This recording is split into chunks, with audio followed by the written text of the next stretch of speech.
Hello, and welcome to episode 1 of Cosmere Conundrum with Myth Mavens. I am Nemo, And I am Roman. and we are gonna be going through Mistborn The Final Empire, starting today. So, Roman, you had never read Sanderson before. What are your, surface level thoughts? Not even going deep I into mean, anything. I'll read out loud what my literal first note was. Mm-hmm. In just a few sentences, this story has grabbed me. And that was the prologue. Yeah, the prologue. People usually do not like prologues. I have heard this from many people. Where do It you stand on depends. that? It can work if they are integrated with the story itself or important for the flow of the story. So the A Song of Ice and Fire prologues, Yeah, those are like they're amazing. all important for understanding the world. Mm-hmm. They give key events. Yeah. And this one too. We immediately literally meet a main character Yeah. in the prologue. And it sets up what this world is. Yeah, it does. Like, literal first line is ash fell from the sky, and that tells you a lot about how the world has gone to. I didn't even need to look at the map and know it was going to be something akin to volcanoes. Mm-hmm. So maps. Speaking of maps, the first thing that you're greeted with when you open the book are is the dedication to his grandmother, which is amazing. But then the second thing, Cute. yes, the second thing we are greeted with are the two maps. One of like the entire generic Western and fantasy. Yeah, the map. final empire itself. Mm-hmm. And the second map, which is I think a much more elegant map, is of the city of Luthadel. How did you like those maps as someone who enjoys maps? See, there is not a lot of there is detail on the world map, but it's not detailed enough for me to say, oh, this is there because of this. But it does show this is a world oriented by the cardinal directions. Yeah, you have your north, south, east, west, and central dominances. Yeah, what you can also tell is that they are not oriented how we would orient those four because they're slanted slightly this way. It might be just the world is slightly like this way, and we are getting a map of like this. So it's not a big deal. Yeah. But also, I like having a ledger so we actually know what things or legends what things are, so we actually have an idea. Mm-hmm. It shows an interesting world that I'm very interested in learning more about. Yeah, it's the city map though. that is. I think I love that map, especially like how it relates to the world building at large, which we'll get to the magic system, especially the 8 gates that you have. Yeah, absolutely. From what I can tell, for the technology level I've so far glanced, yeah, I noticed this city is pretty big, especially for what looks almost post-apocalyptic. You are not wrong in that assessment, because especially like how the environment is set up with all the ashfall and like ash falling, the fact that the plants can barely grow. You have like brown plants and they have stuff. And the fact it's a full-on slavery system, and you can tell because, oh boy. Mm-hmm. We'll get into that. The first thing after the maps, the second thing that we are introduced to are these epigraphs that you'll find at the beginning of every section, and at the end of every chapter, there are these tiny epigraphs. So the first epigraph is seen to be a journal entry from someone who refers to themselves as like the hero of ages, the savior. They wonder if like the world sees them as a liar. This is before the prologue. So what was your initial thought? I felt like, oh boy, a hero who isn't sure if they're properly the hero. Mm-hmm. I'm genuinely wondering, who the hell is this? Yeah, and like obviously we will speculate a bit more upon it as we go on, because we get. I have two options. Mm-hmm. We have two options so far. I mean, go ahead. You feel free to like. Speak out. It's either Kelsier or Vin. Interesting. It depends on, can these things be from the future? That is one of the possibilities. Yes. like you wouldn't guess this from if you had read 3 chapters in, but I have. And we've gotten to the point where we have Vin and Kelsier meeting. So, yeah, well, we'll see. Yeah. I don't really know yet. Yeah. So the second thing that we get is the prologue itself. Now I'm gonna summarize it a bit before we talk more about it. So we begin the prologue from a different POV. We begin it from Lord Trusting's POV, who has been visited by what seems to be an obligator who came from Luthadel itself. Now he is looking over the Scar slaves and talking to Lord Trusting. Lord Trusting sees very defined Scar amongst them, and we later learn that this Scar is someone called Kelsier, who's also been known as the survivor of Hatsin, whatever that means. Kelsier is trying to stir up some trouble to force the Scar into some sort of a revolution, and also tells them of these wondrous places where Scar get paid and they don't get beaten and stuff. So tries to encourage them, but they are obviously so beaten that he does not get their hopes up a lot. So yeah, and also just as a note that they have the Lord Ruler. Yes, who seems to be the big guy above everything, and his reach is not infinite. Is the indication we get immediately. Yeah. Then he's talking to Sky in their hovels, and he hears a scream, which he reminds him of something, which is interesting. He flares his tin, whatever that means again, and goes out into the mist, and the Scar fear mist. So he fully goes out into the mist, and yeah, which according to the Scar should mean he's dead. Yeah, his soul should be wrenched from his body. But we later learn that he ends up killing everyone in the manor, including Lord Trusting, his obligators, his enforcers, everyone, and burns it down completely. He frees the girl that Trusting had taken interest in, let's just say that. And the Scar then have to flee so that they don't get captured by Steel Inquisitors and their god, the Lord Ruler.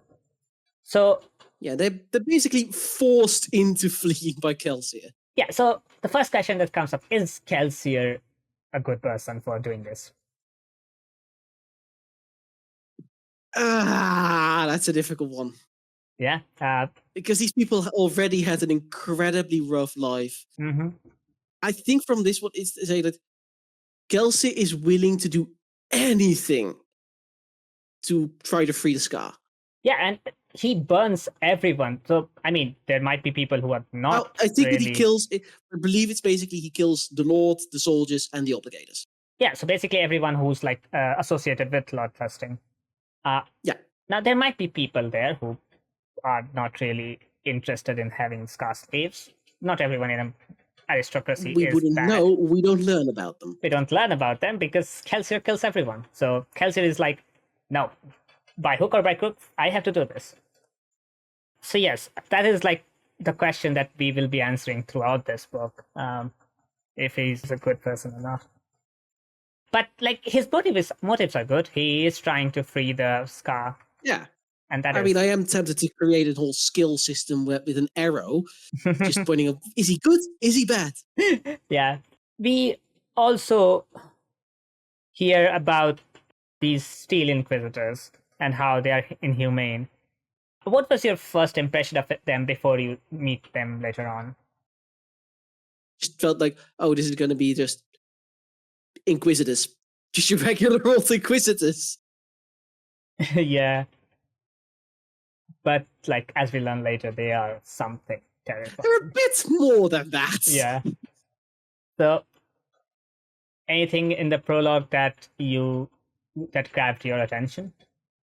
Yes, it's that even from the first section with Trusting, you can tell that he is cruel. Like full-blown, no redeeming cruel. Yes. He thinks about beating Scar, murdering them, disposing the girls and women he takes for his pleasure. So Yes, he's talking about that far too nonchalantly. yeah. So we don't really feel any bad when he dies later on. No, we don't feel bad for trusting, and that's pretty much the point. Mm-hmm. Other than that, there are a few name drops here and there in this chapter, which Lord Renew, Lord Lanu, Lord the Starventure. Lord who who's thinking about paying his Scar. Mm-hmm. It's a step.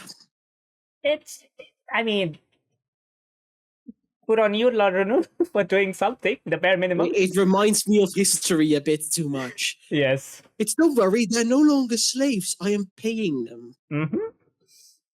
I've heard that a few too many times in history. Yeah. I mean, history hasn't really been very kind to people. Pretty sure that's the reason why there's so much Hindu practiced in Suriname. Yeah. Moving on. I did mention I liked history. Yeah. I mean, we will talk about history a lot because obviously nothing comes out of vacuum. Everything is depending on something else that came before it. So, and history is a great teacher. So, yeah, absolutely. And I will make a connection that might not even be logical. Oh, 100%. And that's why you're here, to oppose my incredibly minuscule knowledge of history. Your fascinating history knowledge, shall we say? Yes, it is something. Anyway, part one. Part one, yes. I think. Yeah. Is there anything else about the prologue that you wanted to say? With prologue, what I love about the prologue is one thing, where Kelsier mentions how he smiles. That is one thing that the Lord Ruler cannot take away from him. No and that the Scar are kind of freaked out by how much he's smiling. Yes. His defiance starts with smile, and that is something that tells us a lot about how the world is, how the Scar function in this world. Yeah, it tells you how utterly depressing the life of a Scar is. Mm-hmm. Yeah, and we will get into more of it with Ben, who's had a rough life. Yeah. Anyway, part one begins with an epigraph again. The writer wonders about morality and who gets to define what is moral. The age-old question of history: is history written by the victors? And whether they will be remembered as a benevolent or as a tyrant. Now, this is a question. I think I know who wrote this. Go ahead. This one, the Lord Ruler. Do you think every epigraph is written by a different person or the same person?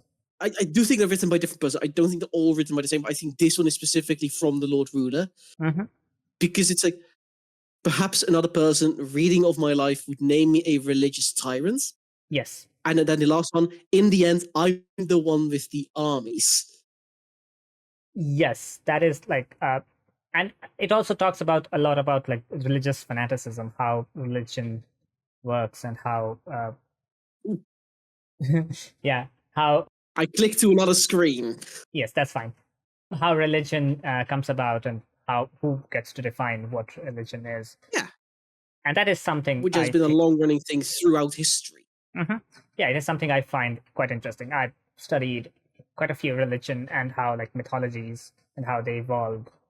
And those are some of the most fascinating pathways you would see. Something from Babylon 5,000 years ago would influence whatever going on right now, mostly because it has passed on from one religion to another and is now influencing the life of people. Another thing is, it used to be the normal thing to sacrifice animals in almost every religion. And that's not really a thing anymore in a lot of them. Yeah, because morality changes and religion has to sort of update with the times. The religions that do not update with time that is why, suffer. that is why there are so many atheists and agnostics today, because their worldview does not correspond to what the religion teaches. I mean, a religion not adapting is also very visible in the rise of Christianity. Mm-hmm. It was an adaptable faith. Yeah. I mean, just look at half the saints.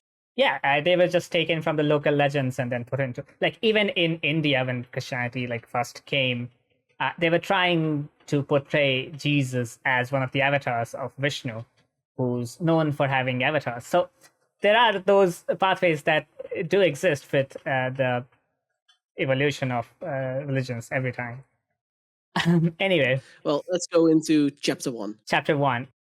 We begin with a 16-year-old Ven sitting in a We watch. start with Ash fell from the sky again. Yes, Ash fell from the sky again, which is an Which interesting through line. Important to note. Mm-hmm. Considering it's not at the start of the other 2 chapters, it might be every part might be starting with that. That is an interesting thought. I mean, it also sort of orients us into the world. Like, in the first prologue, we are so far from Luthadel, and Ash is falling there as well. Then in the chapter 1, we come to Luthadel, and Ash is falling there as well. So and we learn in the prologue as well that the Ash Mounds seem to be more active than usual. Mm-hmm. Yeah, so Ash, it basically falls everywhere in this world, which is something to note. It's varying. Mm-hmm. So yeah, we begin with a 16-year-old Ven sitting in a watch hole in a safe house. Now, she is contemplating betrayal and life in general, mostly because she was abandoned by her brother, Reen, just a few months ago, and who left her with Cayman. And we all know how Cayman behaves with her, even though he likes to keep her close because she's I have a few choice words for him that I will not utter. Yeah. Cayman is a scar thief, same as Ven, except he's slightly higher up and he's excellent at imitating nobility. So we learn about this Cayman's plan of like how to scam the Canton of Finance or the obligators and like the Steel Ministry, which we also know is a risky business. So preparations are underway. We see Cayman like meet with another scar thief, Theron, and discuss things. We learn that Cayman keeps Vin very close because while he doesn't know of her abilities, he thinks of her as Lucky Charm. Yeah, she's his good luck charm. Mm-hmm. And the Obligator comes. Their plan seemingly works with like Vin using her luck powers, whatever that is. And at the end, in the epigraph, someone talks again about like the nature of power and how with great powers comes great responsibility of saving the world or destroying it. Yeah, which is very that's very prophecy wise. And it's also like, mentioned not in there. Not a full blown prophecy, but it mentions prophecies and like that I will either save the world or destroy the world is a pretty common thing in fantasy prophecies. I'm looking at you, Percy Jackson. Yeah, Percy Jackson had a similar thing in its great prophecy. Yeah, so first thoughts on like chapter 1. It sets up Vin very well as a character you feel sympathy for. Yes. Straight away. You learn she is fully being abused. She's being multiple abused. ways. Yes, she's being abused and she has been betrayed by her own brother. Yeah, her only relative, her own brother. And not very long ago either, so this is like a fresh scar for her. Yeah, and she's not exactly old either. She's what, 16? Yes, it's mentioned she's 16. Yeah, when it comes to like, she's clearly intelligent. Oh, she's very spots a flaw with Cayman's plan, and Cayman outright says like, "Oh, why do you make me angry?" But he does listen to her. Yeah, her instincts are on point. He does know of her intelligence. He does trust. He trusts her intelligence to spot these things, even if he is abusive about it. Yeah, I mean, he knows that she has something that helps his plans go smoothly. He just doesn't know what it is, and we later learn what it is in like the third chapter. But yeah, Yeah, so he trusts her to help a bit in making decisions. mm-hmm. He probably rephrase it as his own idea, but Yeah. I mean, he seems it's like the keeping person her to do that. alive. Yeah, Yeah, it's keeping her alive, that's something. That counts as something. and about as well fed as a scar thief can be. Yeah, not without bruises though. She seems to have No, a lot of them. Mm. She's constantly being hit. Mm-hmm. Yeah, the only friend she wonders is like Ulef, who Was the only one who's even remotely kind to her. yeah, and who also And compared to the others in the crew, isn't a full-blown predator. yes, but like his kindness only extends until a certain point, as we will see in the third chapter. Yes, it's not perfect. No, But again, if you are she's in a horrifying situation. Mm-hmm. She's making the best with what she has, Mm-hmm. which is not a lot. Mm-hmm. Yeah. So the plot of this chapter is basically them initiating their plan to scam the Canton of Finance and the obligators. Yes, scam the government. Mm-hmm.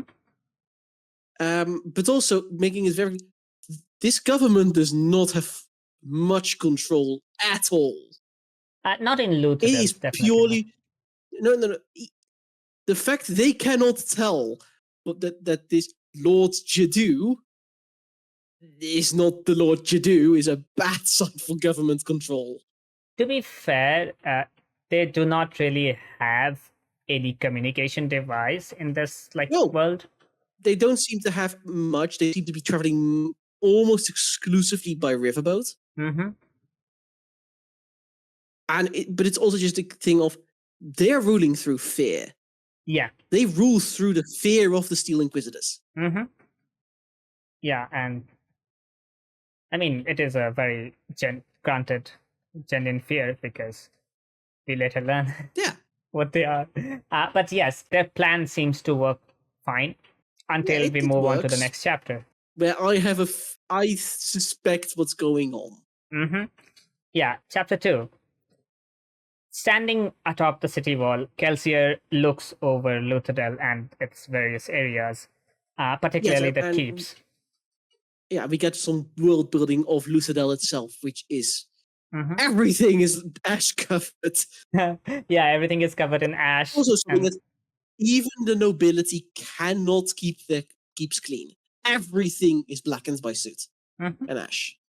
Yeah, which is like a great point that even though the nobility live in their keeps and their manors, they are still at the mercy of the world, which is I think a great thing. Even though Scar have to live in the soot because they don't seem to have that great of a lodging. They mostly live in some sort of slum area, and they seem to deal with this ash way more than a nobility. Yes, because they're the ones cleaning it, they're keeping the plants alive. Presumably because they have sausages, they keep the animals alive. Yeah.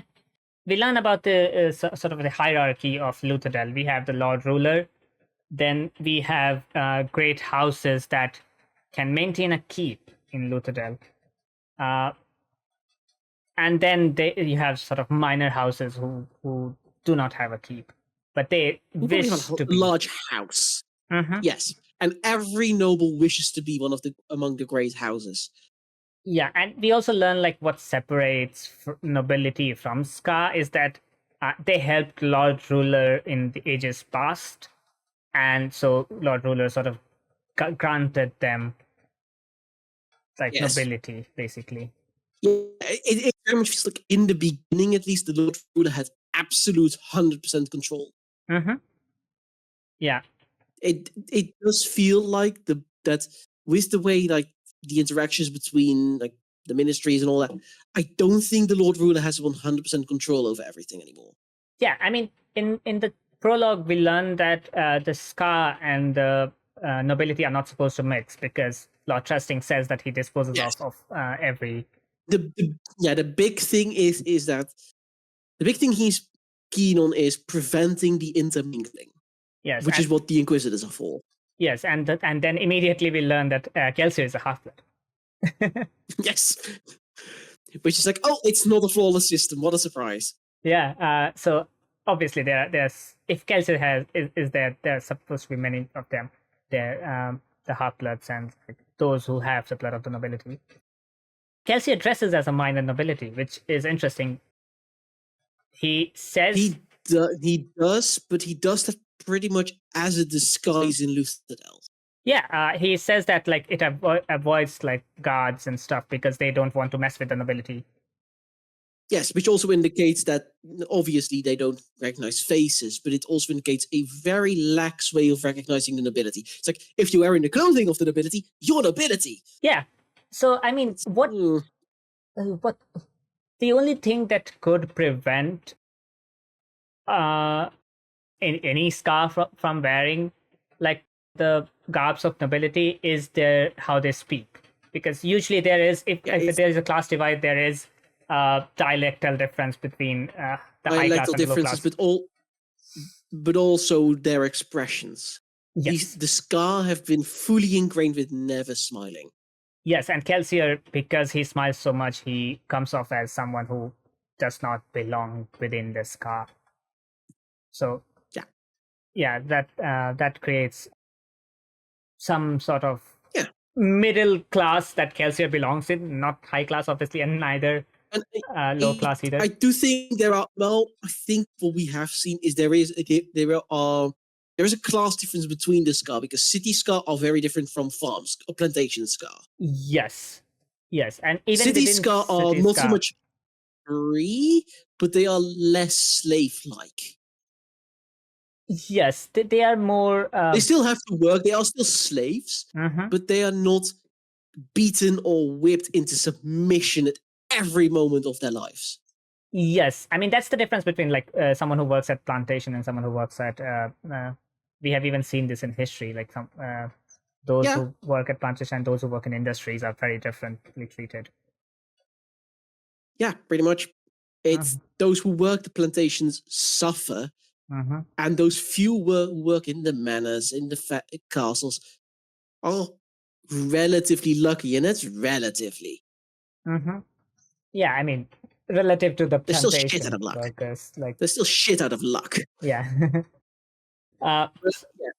So we also meet his friend Toxin, who dresses similarly to him, and which does fully indicate that they can get away with a lot by just dressing like they're aristocrats.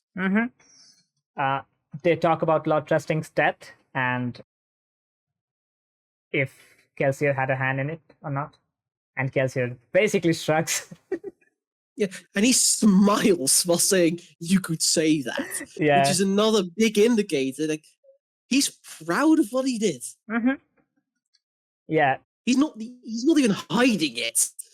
Yeah, I mean, for him, nobility have been oppressing Scar for like 1,000 years at this point. So obviously they deserve payback.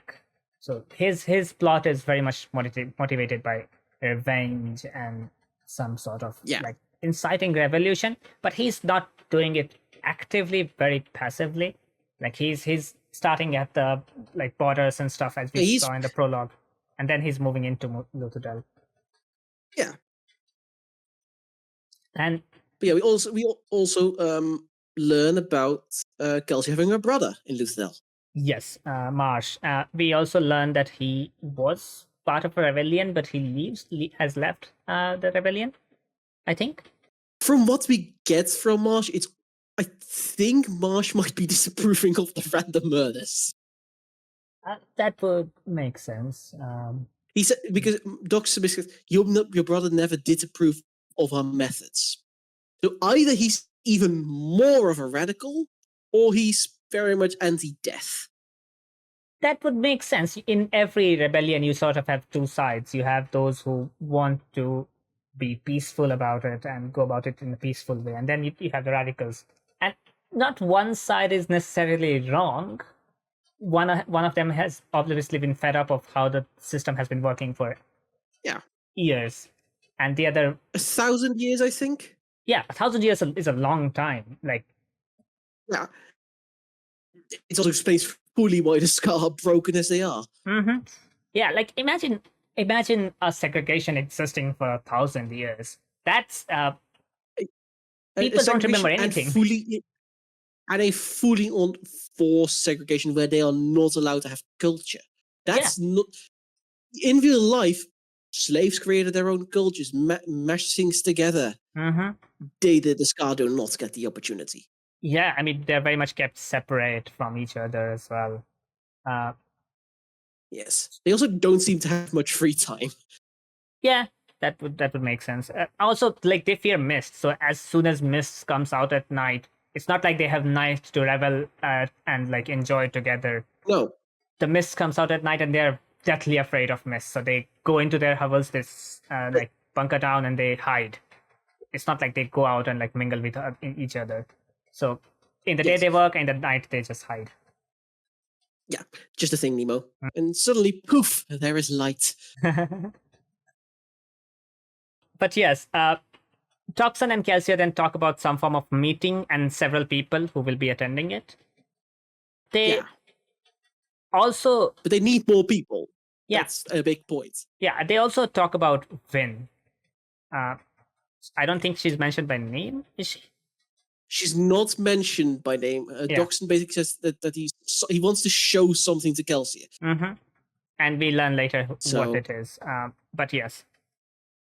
Then we move on to a second scene, which is Cayman in the Canton of Finance. We first move to the lair. We first move to the lair where like Vin is like, okay, what's going on? She has no clue. Yeah. Which tells me one thing. Cayman trusts Vin, but will not tell her big plans. Oh no. By virtue of being because of her brother's betrayal, he does not trust her that much. I mean, it doesn't even have to be that. It's just Cayman might not trust anyone. Well, the first thing, just temporarily going to chapter 3, the first thing his reaction to Vin wanting to leave is, she's going to betray me. Yes. And that is probably why Cayman doesn't tell her things. Yeah, I mean, that would make sense, given how he keeps Vin. That 100% makes sense that he would be afraid of like her betrayal and her just turning on him and telling the Inquisitors and like the Operators stuff, which would basically end his entire career. Not that he has a much of a career. Yes, this is also pretty much like Vin is... Lucky is a word I really don't want to use because it's still things we are not mentioning. But compared to the fate she could have had, it's at least not the worst fate. I mean, she could have died. That would have been the worst fate. The worst fate is, yeah. Yeah, I mean, yeah.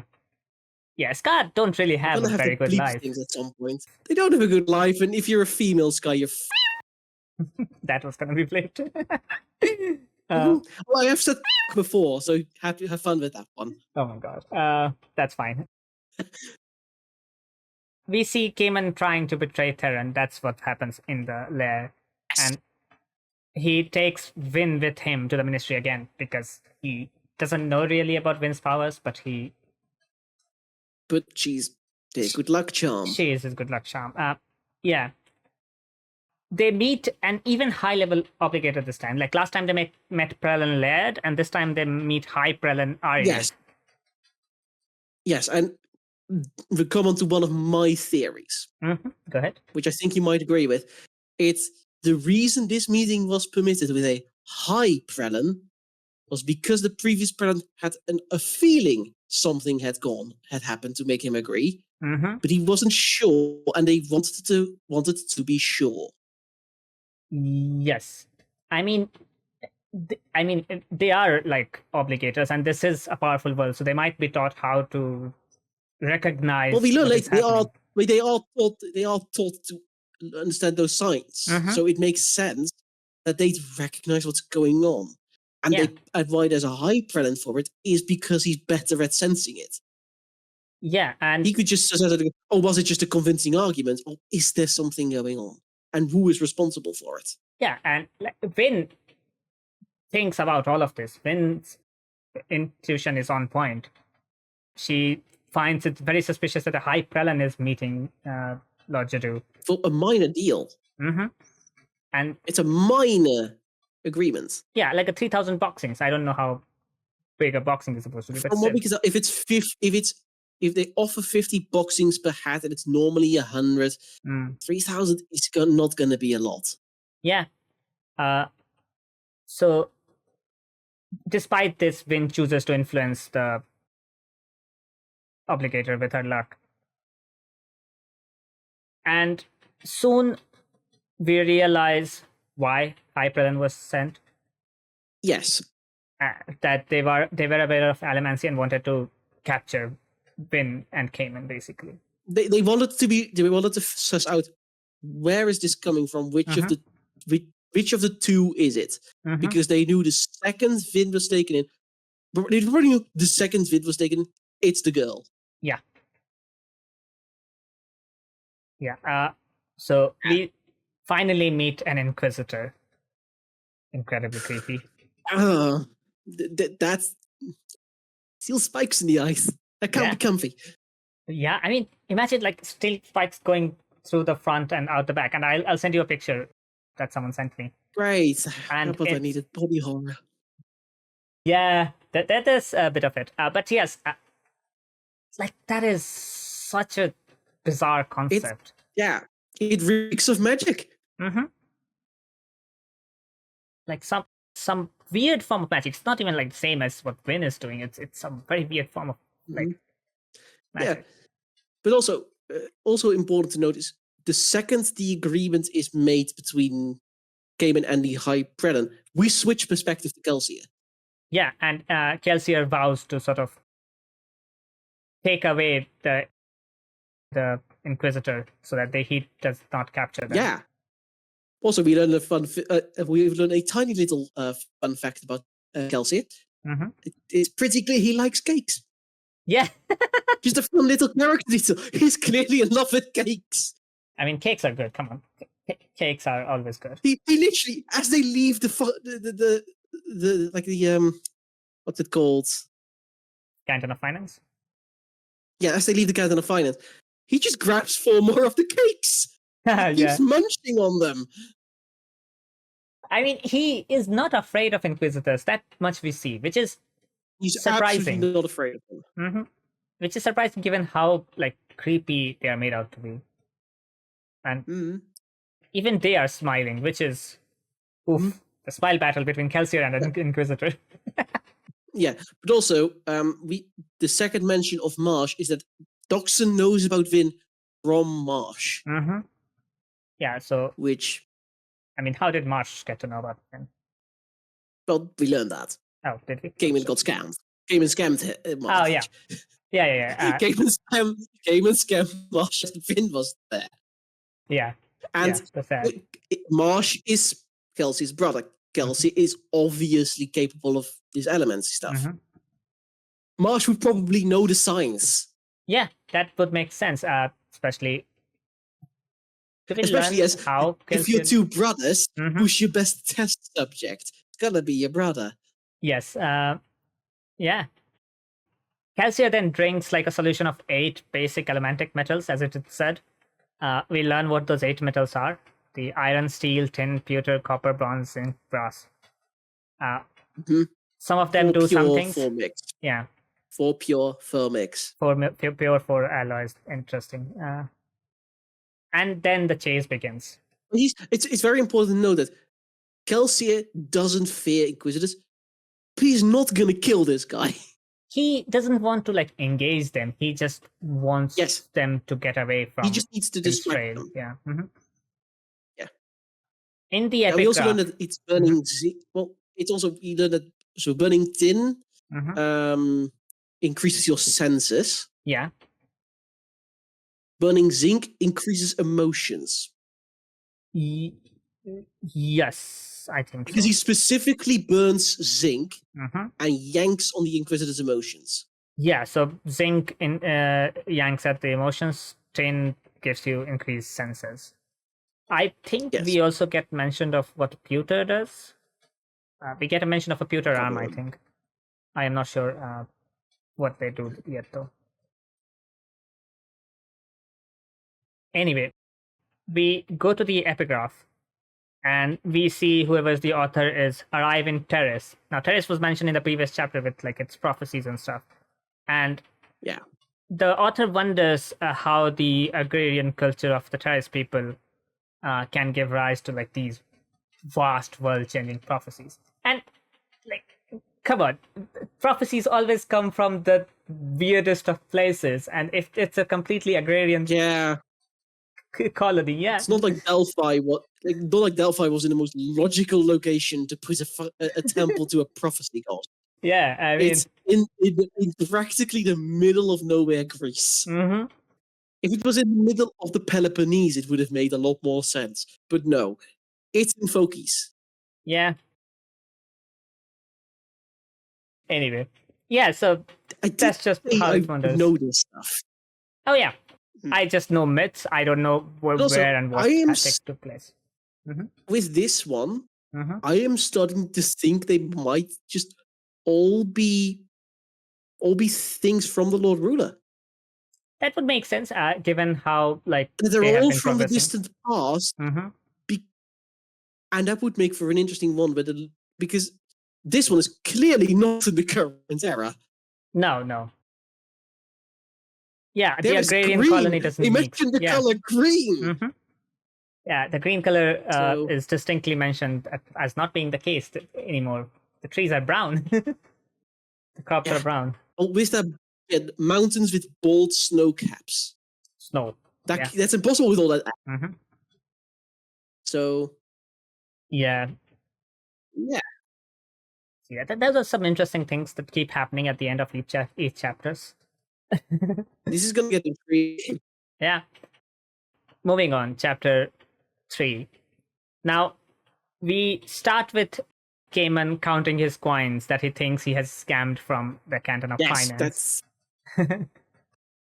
Yes, he's happy.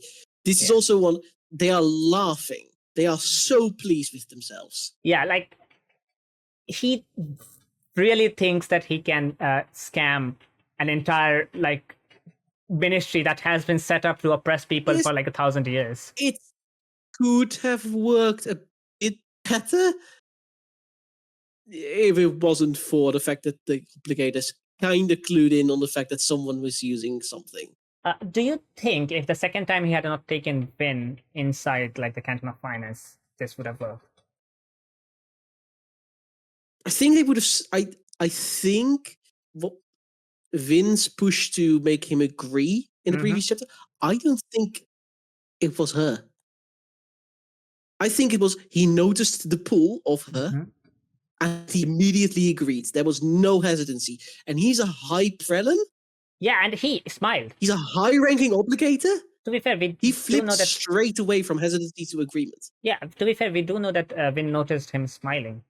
So yes, I fully think that they were always going to agree to it eventually, and they just wanted to see if it was genuinely a powerful person with those powers.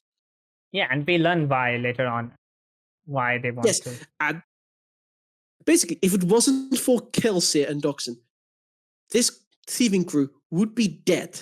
Oh yeah, 100%. Like, given how creepy the Steel Inquisitors are made out to be, I don't think they are like in the business of taking prisoners. No, we learned they are not. If it's bad enough, they are not in the business of taking prisoners. We learned that in the previous chapter where a contact Kelsier had is dead. Yeah, beheaded straight away. Unlike Kelsier, who seems to have been sent to whatever Hathsin is. Yeah. Meanwhile, Vin's instincts are still on point. She still thinks like something bad is gonna happen, and she's right. if Kelsier and Doxon hadn't been there, something bad would have happened. So she's not in the wrong. And also Vin would have been caught. Mm-hmm.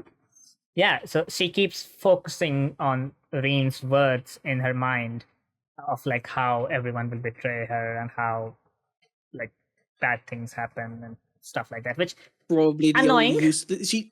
She did learn a few useful things from her brother, even if it's mostly shit advice. Yeah, and like he wasn't really a good person. Oh no, absolutely not. Like I have no sympathy for Reen. Oh yeah, whatever happened to him. Yeah, let him be. Anyway, do you think he'll come back? Ever? Yes, I do think he's coming back at some point. I mean, he's mentioned, obviously. If a character is mentioned so He's much. mentioned, he's constantly in Vin's head. Mm-hmm. The best way to resolve that is for them to meet again. Yeah. Yeah. So Vin thinks so much that that she wants to live alone and so on and so on. She decides to leave Cayman. Now, she asks Olaf to come with her. Yes, the only person. kind one. Mm-hmm. However, he does seem to be willing to. Well, he does seem willing to help. Mm-hmm. Yes, especially because it's not clear that like Vin just wants a breath of fresh air. But like the moment that's the indication Olaf gets at first. I think what gives it away is Vin going to the back. Yeah, but to like prepare her stuff and. If Vin had left her stuff behind, Olaf would have walked with her outside. Mm-hmm. Yeah. So he ends up betraying her again and tells Cayman. And Cayman is furious. He basically starts like his scheduled beatdown of Vin. Yeah, and it's brutal. Mm-hmm. Yeah. She gets hit with a stool in the back. Like, it's bad. Yeah. She starts bleeding from like everywhere.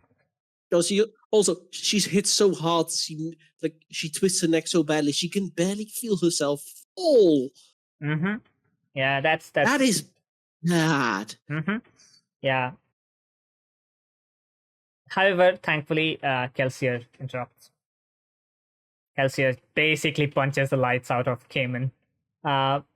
Yes, I like that part. I quite like that part. Yeah.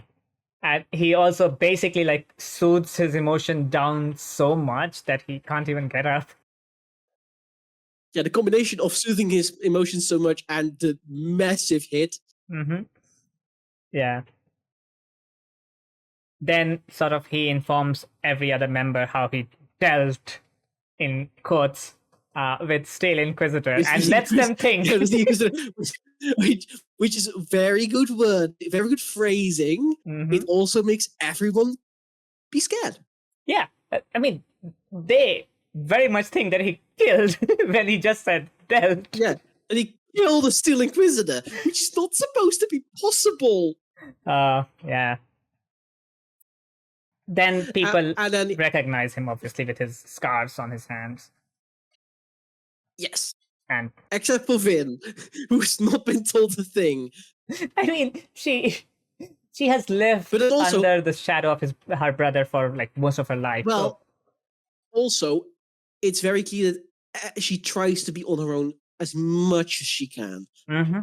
She does not want to be around them. Yeah, like she is for this entire chapter. But she doesn't hear the gossip. Mm-hmm. Yeah, she doesn't hear the gossip. Mm-hmm. Yeah, and even like after Kelsier takes over the place for his meeting, he and Doxon start like bickering among themselves. But Vin is still suspicious of both of them, which makes sense given Vin's past. To be fair, you say Kelsier and Doxon are bickering. It's very much friendly bickering. Oh, I meant friendly bickering. Yes. Yeah, I didn't use quarreling. I used they are bantering. fully in banter mode. Mm-hmm. Yeah, so that happens, and then Vin doesn't really understand this banter between them because she doesn't really think that two people can be friends. Yeah, she has no concept of trust in people. Yeah. She, however, does realize that Kelsier also uses what she calls luck and wants to Yes. learn all about it from him. So she plays along, obviously. Yeah, she pretty much gets lured in with, "I can teach you." Yeah. I can be your mentor. I can be the wise old mentor. Oh no, that's red flag territory, buddy. That is warning flags of death. Nah. It's Kelsier. It's 40 years old. I don't think Kelsey studied at the Obi Wan Kenobi School of Sacrifice. Yeah. I mean, he doesn't seem to be like that self-sacrificial. Like he's not self-sacrificial. Mm. If he dies for the cause, he dies for the cause, but he's not self-sacrificial. Mm-hmm. So Kelsier basically then gives her like a solution of 2 metals to drink with an alcohol, and obviously she doesn't trust it, so she asks him to drink it first, and he smiling and drinks half of it and then gives her the other half, and she's able to use both the powers, which Kelsier mentions that mistings you only use one power, and if you can use more than one, you are a full-on Mistborn. Yeah, which is rare enough amongst the nobility. Yeah, like Kelsier mentions, almost unheard of. It's almost unheard of amongst Scar. Yeah, Kelsier mentions that he only knows one Mistborn, and that might even just be him. Like, because we know he's a Mistborn, he can use multiple powers. Yes. I don't think he says who is the other one, but that might just be him. He might be phrasing it to just mean himself. Yeah. And avoid that much. Mm-hmm. But also, we learn who Vin's father was. And it's like, right? And yet again, of course they don't keep to their celibacy. Yeah. Or to their vows. It's a high Or to their own culture of don't intermingle. It's incredible. Yeah, it's a high prevalent, and we learn that just high prevalence may just be as promiscuous as the nobility. Yes, whilst chastising the nobility. Yes. And it's not just any Prelin, it's the high Prelin. Like, dude, you have some authority. High. Yeah. Like that's the leader of a board or somewhere. Mm-hmm. Yeah, like we know that High Prelin Arya was probably like the leader of Canton of Finance or something. He was the leader of the board dealing with game and scrap. Yeah. So yeah, she is the daughter of a very high-ranking official, and clearly very powerful. Yeah, because she's a Mistborn. So we do learn, however, that how Mistborn and Mistings originate, and it goes that the Lord Ruler basically bestowed the gift of allomancy upon the nobility, and then that passed through generations, and obviously went into the Scar because of how much intermingling there is. Yes, and it also explains why he does not want Scar and nobility to intermingle. Yeah, because he really does not want that. Yeah, he fears that there would be like Mistborns and Mistings who might be capable of overthrowing him. Who knows? Though he has been there for like 1,000 years, so like, dude, 1,000 years. I don't think anyone is gonna be attempting to overthrow you, at least. Anyway, so that is sort of the chapter. What did you think about like the Finn and Kelsier in this entire time? You can tell that Kelsier has a soft spot for her immediately. Yes. He is very kind, very patient, and he doesn't rush. No. He like gives her time to adjust to himself and Doxson before he brings up the question of like her being the Mistborn. Like the second she drinks the things from the vial. He knows he has her. She's fully in at that point. She wants to learn more. Yeah, 100%. I mean, it wants to be. I think it's clear. It's a full-on mentor-student relationship that's going to form. Yeah, which is it's going to take a while considering Vin's trust issues, but yeah, that's gonna be like her character arc throughout this book of like learning to trust. It's people. going to. Yeah, it's very much going to be trusting people. What do you think is going to be Kelsier's like character arc? I really can't. The only thing to think of is that his brutality might get toned down. That is, yeah. I do think that is an interesting part for him. And I think we'll probably soon meet Marsh. That would make sense. I think that will help determine what Kelsier's arc is going to be. Yeah, like if Marsh is like the more quiet, more reserved, like less. If Marsh is more calm, more willing to do the route of informing the Scar, doing minor things, and not, going around murdering lords. Yeah. Heck, perhaps even more going to the way of the Lord Renew in the far north. Yeah, we might see. I can see a very clear parallel here. It's between like moderation and slow progress versus revolution. Yeah. So, what do you think is the overall story of this book is going to be? Because it's going to be overthrowing the Lord Ruler. So do you think that is going to be just this book or like the entire 3 books? Oh, the series. That screams of a full series arc.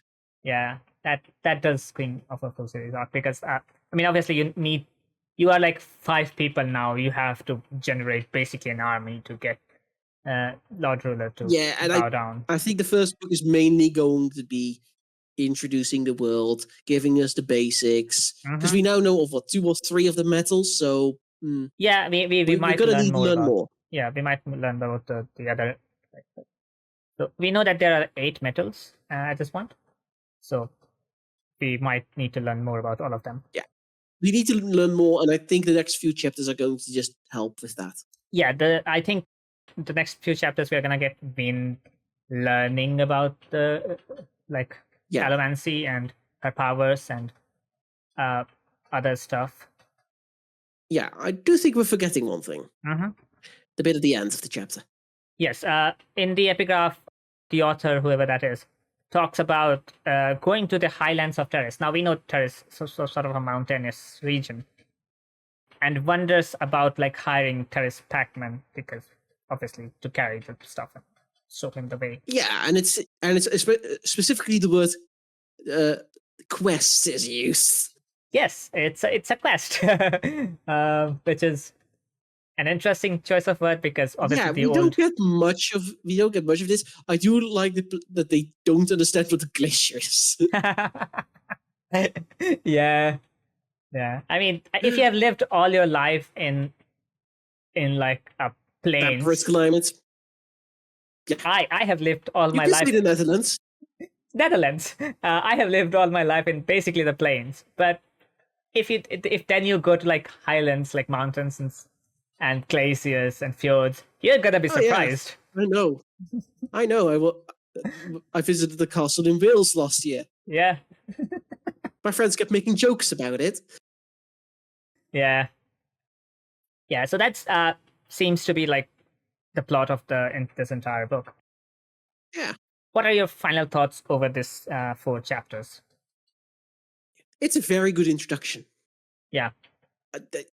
That's pretty good. The prologue and the first 3 chapters are very clear an introduction. Like, if I were to use the hero's journey as a concept thing, we've got the call to arms. Yeah, the call to arms. We've got the introduced. Vin is now been called to arms to join this world. Yes. I don't know if this story is going to follow the full plot of the hero's journey. I mean, if you believe the originator of Hero's Journey, every plot follows Hero's Journey. Yes, but there are variations on it. I doubt this is going to be the same as, say, the Star Wars Hero's Journey. No, obviously not. But yes, that would be interesting, seeing where the descent into the underworld is. katabasis. Yes. Uh, Okay. My guess: mhm. the Descent into Darkness, green. That would make complete sense, especially like she has to confront Because her brother. confront him and then climb her way out of it and be stronger afterwards. That would Mhm. be a very logical way. I don't know if they could, for all we know, Green doesn't come up again. I mean, he has been mentioned way too often to not come up at some point. Yeah, like it's that happens from time to time in media. It's rare that something like a missing sibling it gets mentioned and not brought back. I've seen it in one piece of media recently, and that's spoiler alert: Andor. Yes, I have not seen That's Andor. pretty much the only. No, it's long enough since the finale. Cassian Andor's sister Mhm. is nowhere to be. Like he's searching for her, cannot find her. Does she get that come up in the show afterwards? No, Mhm. we can safely assume she's dead. Yeah, and so Like that's not all plot lines have to be resolved in that manner. yeah, another like bit of comparison that we can make, and this is not a direct comparison because we very much see the person before they disappear. A Song of Ice and Fire. Ned Stark. Ned Stark basically, spoiler alert, dies in the first book. I don't think you need to spoil a Ned Stark dying. and It's then only one of the most famous TV moments of the 21st century. yeah, both TV and book moments, yes. And then he still haunts the narrative throughout the next seasons. Yes. Every Yes, like and- action of every character, especially Stark's, Yes. is because what Ned Stark And was. even more so in the North. Yes. In the books, especially, the North remembers. Yeah. And Ned Stark's ghost haunts the narrative. yeah, so he is mentioned time and time again, even though we do not see him again because he's dead. Uh, so that might even be the case with this one. Reen has completely vanished, but he is still mentioned time and time Yes. again. Yeah. Any final thoughts before? No, not particularly. I've already had mine. You? Yeah. I mean, I have read the series, so I know what happens, but still, it is interesting visiting it again because I don't remember a lot of stuff. I do remember like things here and there. I didn't remember that like makes sense. I didn't remember Vin's father was a high prelate. I knew he was like a nobility, but I didn't remember he was a high prelate. So Yeah, it's a full-on indicator of oh shit.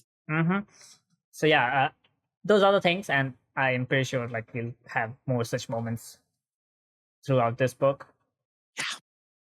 So with that, thank you for joining us. See you in the next episode of Cosmere Conundrum. Bye bye.